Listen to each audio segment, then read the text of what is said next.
a new cot. This is the Power Pro 2, totally new. We've changed absolutely everything on it, except for the mattress and the restraints. Okay, the first thing was the battery. You guys saw the battery. The next thing people asked us is, we're always nervous we're going to drop the cot, so we're constantly having to 4-point the cot. How can you help us with that? So what we did is we came up with a transport position. That little third button that you take the cot out of the load, that you push and hold. It's like automatically levels it. Yep, it takes it down low. You know you're in transport position because that light comes on. It stopped then. Stops right there. Okay? And if you're on the ground and you want it in the transport position, push the third button, it'll come up that hard stop. Now if you don't want transport position, you would just push up and down. Okay, so here we are. Now what's the problem? Too low. It's too low, especially for your 6'5"ers. Okay, Josh, push these two in and pull them in. And lift up. Okay, there's your handle. So that now you're not bent over. You can also use this as a push-pull. The old ones, it kind of ruined the gas cylinder back here, but this one's beefed up now. Now to make it, huh? I know, it's awesome, huh? Now you can't lift with that while it's like that, but you can pull it. But if you need to lift with it, we're gonna put it down just a little bit, scoot it in, now you can lift it. All right, go ahead and put it all the way out. Now, to make it even easier, we're going to put it into steer lock. Does anybody not know how to do steer lock?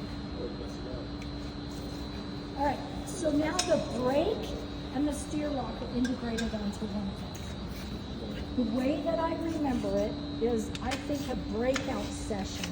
So brake is out, flat is 4 wheels, and in is lean into the conversation, steer in. Okay, so that's steer lock. The front wheel locks, and you have to push it towards the front wheel. Now it's locked. You only have to do one side. Once one wheel is locked, you're good to go. And now you can just turn circles with this thing and it'll follow you. So with one hand, you can even stand off to the side. If you're trying to make the cot super stable, Marge is going to sit on the cot, and you don't want it going anywhere, you can steer off one side, brake the other, so brake out. Now that cot is stable, so they can sit down on the cot without it skidding away.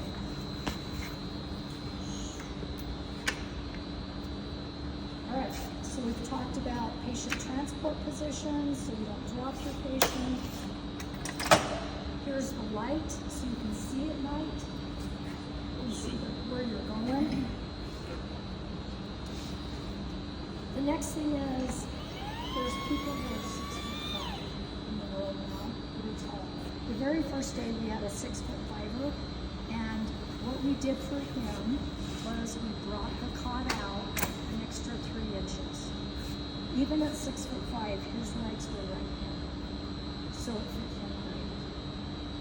That way you're not getting feet on your uniform, and it fits him. If you need to get into smaller places, so this is all the way out, that's where normal would be, or you can collapse it 3 inches in to get into a tight space. So if you had that in, and you have this in, look how small that is. You'll be able to get into really tight places.